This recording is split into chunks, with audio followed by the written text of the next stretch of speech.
दोस्तों, आज हम अर्तुगरुल गाजी के एक ऐसे टर्निंग पॉइंट का गहरा जायजा लेने वाले हैं जो वाकई आपको सोचने पर मजबूर कर देगा।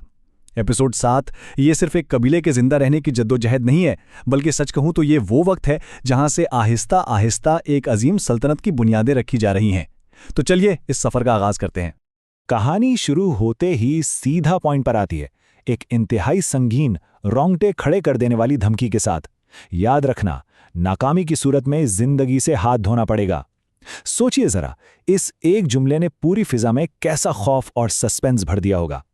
यहां किसी दूसरे मौके की गुंजाइश ही नहीं है, या तो फतह या फिर सीधा मौत। हाई स्टेक्स बिल्कुल क्लियर हैं।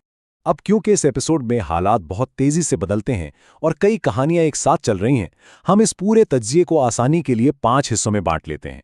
हम बात करेंगे हीरो की वापसी की, खेमे में पनपती साजिशों और मोहब्बत की, गद्दारी के उन बीजों की जो बोए जा रहे हैं, उस अजीम कबायली जिरगे की, और आखिर में उस तूफान की जो उनके दरवाजे पर दस्तक दे रहा है।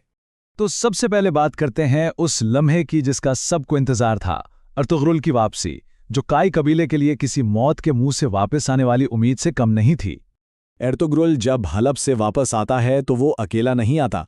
वो अपने साथ एक सरसब्ज और पानी से भरपूर जमीन की जमानत लेकर आता है। आप अंदाजा लगाएं उस कबीले की बेचैनी का, जिसके जानवर मर रहे हों, जिनके पास खाने को ना हो। ऐसे में ये खबर न सिर्फ उसके वालदेन के लिए बल्कि पूरे कैंप के लिए एक ऐसी राहत थी जैसे बंजर जमीन पर पहली बारिश। मुस्तकबिल अचानक से महफूज लगने लगा था। लेकिन जैसा कि हम जानते हैं, सुकून ज्यादा देर तक कहाँ टिकता है। फौरन ही कहानी का दूसरा रुख हमारे सामने आता है, मोहब्बत, हसद और खेमों के अंदर की वो सियासत जो किसी भी दुश्मन की तलवार से ज्यादा खतरनाक हो सकती है। यहाँ दो बिल्कुल मुख्तलिफ जज्बात टकरा रहे हैं। एक तरफ हलीमे है जो अर्तुगरुल के वापस आने पर एक बहुत गहरी राहत और तहफ़्फ़ुज़ महसूस कर रही है। वो उसके साए में महफूज है, लेकिन ठीक उसी वक्त सेल्कन के दिमाग में अलग ही खिचड़ी पक रही है। वो मुसलसल गोगचे के दिल में हसद और उम्मीद दोनों जगा रही है। उसे मैनिपुलेट कर रही है कि सुलेमान शाह तो अर्तुगरुल की शादी उसी से करवाएंगे। ये अंदरूनी कश्मकश वाकई बहुत दिलचस्प है।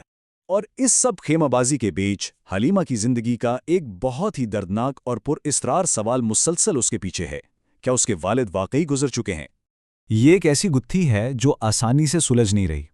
देखें, हालिमा का पूरा इसरार है कि उसने उस कत्लाना हमले के बाद अपने वालिद को खुद अपने हाथों से दफन किया था। लेकिन जरा सोचिए उस अफरा तफरी का आलम। लोगों का मानना है कि शायद उस हंगामे में उसने गलती से किसी और शख्स को दफन कर दिया, और अफवाहें तो यहां तक हैं कि शायद अपनी बेटी से मिलने की उम्मीद ने उन्हें कहीं जिंदा रखा हुआ है। ये उम्मीद और हकीकत के दरमियान की कशमकश बहुत ही जज्बाती है। खैर, जज्बात अपनी जगह, लेकिन कबीले में कुछ ऐसी साजिशें भी पनप रही हैं जो सब कुछ तबाह कर सकती हैं। चलिए देखते हैं कि कुर्दुगलों की वो काली साजिश क्या है जो आहिस्ता आहिस्ता जड़ें पकड़ रही है। यहां बात सिर्फ इख्तिलाफ की नहीं है, ये नंगी गद्दारी है, एतमाद का खून। एक तरफ जहां अर्तुगरुल कबीले की खुद मुख्तारी और एक आज़ाद मुस्तकबिल के ख्वाब देख रहा है, वहां कुर्दुगलू को लगता है कि ये बूढ़ी क़यादत कबीले को ले डूबेगी। उसका बिल्कुल पक्का यकीन है कि मौत और मुकम्मल तबाही से बचने का बस एक ही तरीका है, मंगोल आकाओं के आगे बगैर लड़े हथियार डाल देना। और वो सिर्फ इस सोच पे रुका नहीं हुआ, उसने बाकायदा एक स्ट्रैटेजी बनाई हुई है। पहला कदम, कबीले के दिलों में बैठे उन बेरहम मंगोल तलवारबाजों के खौफ को मजीद हवा देना और उसे हथियार के तौर पर इस्तेमाल करना। फिर उसका इरादा यह है कि कबीली जिरगे में सबके सामने अर्तुगरुल जिस जीत को झूठा और खोखला साबित कर दे, और जैसे ही सुलेमान शाह इन सब चीजों से परेशान होकर थोड़ा सा भी लड़खड़ाए तो फौरन तख्त और कयादत पर कब्जा कर ले। काफी शातिर प्लान है। अब ये सारी अंदरूनी साजिशें, खौफ और उम्मीदें अपने उरूज पर पहुंचती हैं उस वक्त जब कबायली जिरगा बैठता है। ये वो लम्हा है जहां कबीले की किस्मत का फैसला होना है। जिरगे के सामने फैसला बड़ा क्लियर मगर बेहद मुश्किल था। एक ऑप्शन तो ये था कि हलब की उन सरसब्ज जमीनों की तरफ हिजरत की जाए और एक आज़ाद खुशहाल मुस्तकबिल की बुनियाद रखी जाए। लेकिन दूसरी तरफ इस सफ़र के खतरात थे। रास्ते में वो खूनखार मंगोल कबाइल और अनजान दुश्मन बैठे थे। बहस बस एक ही दाय पर आकर रुक रही थी कि कहीं हम अपने लिए नया घर ढूंढते ढूंढते अपने ही हाथों अपनी कब्र तो नहीं खोद लेंगे। और ठीक जब खौफ फैलाने वाले हावी हो रहे थे, अर्तुगरुल का वो जबरदस्त जुमला आता है जिसने सबको झंझोर के रख दिया। खौफ और मौत बोलते नहीं हैं, एक नई जमीन हासिल करने के लिए हमें हिम्मत चाहिए। ये बात सीधी दिलों पर जाकर लगी। اس کے اس اہم پیغام نے نہ صرف جرگے کا رخ بدلا بلکہ سب کو اس پرخطر سفر پر روانہ ہونے کے لیے ایک جٹ کر دیا۔ تو کیا اس فیصلے کے بعد سب ٹھیک ہو گیا؟ بالکل نہیں۔ جسے ہم نئی امید سمجھ رہے تھے وہ فوراً ہی آنے والے طوفان کی طرف دھکیل دی جاتی ہے۔ باہری دشمن آہستہ آہستہ قبیلے کے گرد اپنا گھیرا تنگ کر رہے ہیں۔ حالات پلک جھپکتے ہی سنگین ہو جاتے ہیں۔ ایک طرف کیمپ کے اندر ہی ایک جاسوس کے چھپے ہونے کا شدید شبہ ہے جو اندر سے انہیں کھوکھلا کر رہا ہے۔ پھر ہم دیکھتے ہیں کہ کئی قبیلے کے ایک اہم فرد کو دشمن نے قید کر لیا ہے اور اسے شدید بے رحمانہ اذیت دی جا رہی ہے۔ بات اب شک سے نکل کر ننگی تلوار تک آ گئی ہے۔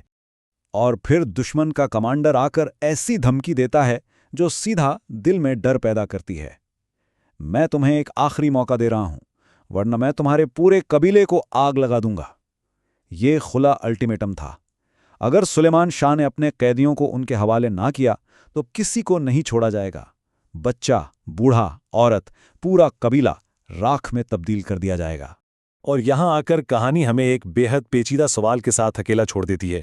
یہ جو ہجرت کا ایک نئے آزاد مستقبل کا بہادرانہ فیصلہ انہوں نے کیا ہے، کیا یہ واقعی انہیں نجات دلائے گا؟